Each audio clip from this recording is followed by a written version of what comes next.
What is up? Welcome back. Today we're going to do a quick walkthrough of installing Tails OS onto a thumb drive. That's tails.net. All the instructions are there. I'm going to do a quick walkthrough just to demonstrate how easy it is to be surfing anonymously in no time. So what Tails is a privacy-focused operating system running completely from your USB drive. It's going to leave no trace. Once you shut down your computer, everything is gone. All the traffic routes through the Tor browser.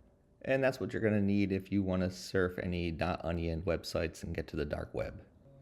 This is completely free software available for anyone who prioritizes privacy, usually used by journalists, activists, anyone who wants anonymous browsing, okay? All right, so the installation is pretty straightforward. You're going to click on Install Tails, and then once you scroll down, you're going to see all the operating systems it's available for. So once you click your operating system, you scroll down, it's going to give you a list of everything you're going to need. It says an 8 gig USB stick is the minimum required. That's what I'm using for today's example. It's going to take about an hour of your time, probably less. It really depends on your internet speed. And then it's good to have your smartphone, or if you want to print out your instructions ahead of time, that way you have them for after you restart the computer and boot up Tails OS. And next it's going to show you the steps you got to take, and make sure you pay attention to that warning at the bottom. Tails is safe, but it's not magic. Just be careful what you do out there. You could still find yourself in trouble. You know, you give away your identity whenever you log into an account of yours, or just be careful who you interact with, and just, be careful. All right, so once you download, you're going to verify your download, and that's as easy as clicking that select your image button. It's going to open up your Explorer, and then you're going to find your download of the tails.img, and then once it runs the download, it's going to verify that it's good, and then you can move on to the next step. Next step, 3 out of 8, download Rufus. Click the button download Rufus for Windows. This one's pretty fast. The exe comes up, and then you're going to save the downloads to your download folder and not the USB stick. Next step is install Tails using Rufus. Open the Rufus download.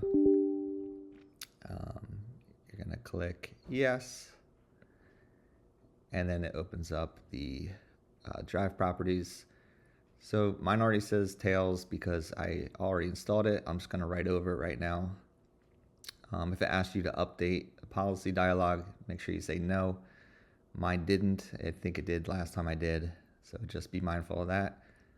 So once your USB stick is plugged in, you're going to choose that in the device menu. Mine already says Tails, but yours will say whatever the generic name is for the USB drive. And then you're going to press the select button and then find the image that you just downloaded. And once you open that, you are ready to go. You're going to click start, and then just press OK to that warning. It's just letting you know it's going to destroy everything on that USB drive. And then we are off to the races. Once this image writes, you are ready to boot up Tails. So you got your little banner message saying, well done, you have installed Tails on your USB stick. Keep in mind, it says it may not work on all computers, so it's just something to think about. If it doesn't work, there are troubleshooting steps at the bottom that you can try, and hopefully it'll work for you. So this is the part where you're going to scan the QR code on your phone, and it's just going to open up this exact same page. That way you have the instructions in front of you while you're doing the rest of the install or booting up Tails OS. So it looks like we're just going to restart, and I'll show you what that looks like right now. All right, so the next step is to boot into the Tails OS on your USB drive. So you're gonna right click on the start and then hover over shutdown or sign out. Make sure you're holding shift and then click restart. And then keep holding shift until it comes back up. And then once your computer reboots, you're gonna see that it comes up with this next screen. Not this one, this one. All right, you choose an option. So you're going to click use a device, and then you're going to do removable device. and then just give it a moment. And while it's loading up, it does another restart, and then you're going to see this screen. You're going to choose that top option, Tails, and then we start loading up. You can see the little Tails icon in the back, which is a USB thumb drive, because that's the whole point of Tails. All right, now it's preparing the operating system for first use. So just let this do its thing. It's going to take a few minutes. Once it loads up, you're going to come to this Welcome to Tails banner, and that's where you're going to select all your languages, the keyboard layout, and the format. You'll see at the bottom you have the option to create persistent storage. That's completely up to you whether you want that or not. I personally don't find it necessary for my use case, but if you do need to save some things that are encrypted, then by all means you can turn that on, and you'll have that option to have that storage. All right, so once you make your selections here, you can go ahead and press Start Tails, and then it's going to load up to the TOR connection, and you just got to make a selection here. You can connect to TOR automatically, or you could hide to my local network that I'm connecting to TOR.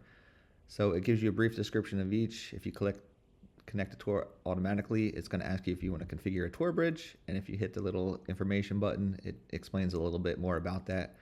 But in short, it says it's going to let you know if you need a TOR bridge. So I would go ahead and just try it without it if you're unsure, and then if you need one, they'll tell you.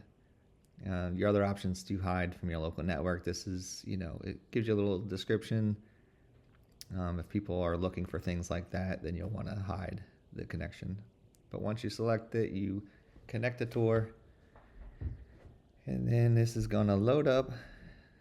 So we selected connecting to TOR without bridges, and then it said it was connected to TOR successfully, and then we can start the browser. All right, so now that we have our TOR browser open, you can see that the DuckDuckGo is in the search bar, and you have this option to onionize or not. I'm just going to adjust the display settings. If you look at the top of the screen, you can see that some of it's cut off. So just a quick adjustment on the display, and that looks a lot better. You can see everything now. So we can go back, close this, start your TOR browser.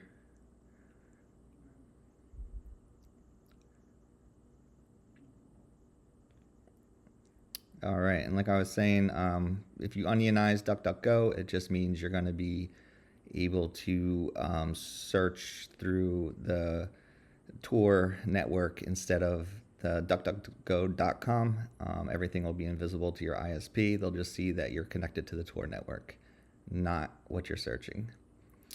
And we can do some searches, best dark web sites. That's, depending on what you want to do. I'm just messing around right now, but now you're fully connected to the TOR network, and you can visit these .onion websites if you want. But if you don't know what you're looking for, you can always search and try to find something that's interesting.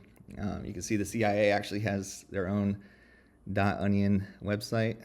So once you get the link, you can just copy it and paste it in the browser. Once it loads up, you can see at the top there, it does end in .onion. So this is an official CIA website on the dark web. So it looks like it's just a mirror of their .com. Nothing too crazy, but you could use this to anonymously report something or whatever you would need it for. All right, so we'll go back and we'll look at some other sites. I mean, there's plenty out here, plenty to keep you busy. Just whatever your thing is. Just so here we got the it's like the Amazon knockoff, but it's for not so nice things. This is Amazon, or however you say it, but there's a link here to sign up. And if you wanted to check out this market, you would just get this link, paste it into your browser, and then once it loads up, it looks like they have a CAPTCHA. which I don't really understand. I think, well, it's hard to see I just gotta adjust the display settings again once I zoom out. All right, looks like a broken circle. So you just gotta find the broken circle. And this is actually a pretty tough one. I don't really see anything broken. And I think time ran out anyway, so I'm just gonna click something and we'll see what happens. Yeah, so that didn't work. So now we got another one. Man, they don't make these things easy, I'll tell you that. Looking for a broken circle. And okay, looks like it's broken right there. So I'll click this circle. And we're at the sign up page for Always On. And it looks like it just username, password, and then you make some sort of pin, and then you can sign up. I'm not going to do it right now. I might make another video checking out this market and see what they have. But that's basically the gist of it. So that's about it. Feel free to check everything out. Go into apps, see what they have. Files, we didn't save anything. We didn't keep that persistent storage. But the good thing about this is once you pull this thumb drive out of your computer, it's like you were never here. And then if you want to go back to your regular operating system, all you have to do is restart, and it's like this session never even happened. As you can see, Windows 11 is about to load back up, and we've remained anonymous on the TOR network. All right, hope you found this useful. If you did, don't forget to like, comment, and subscribe. Thanks for watching.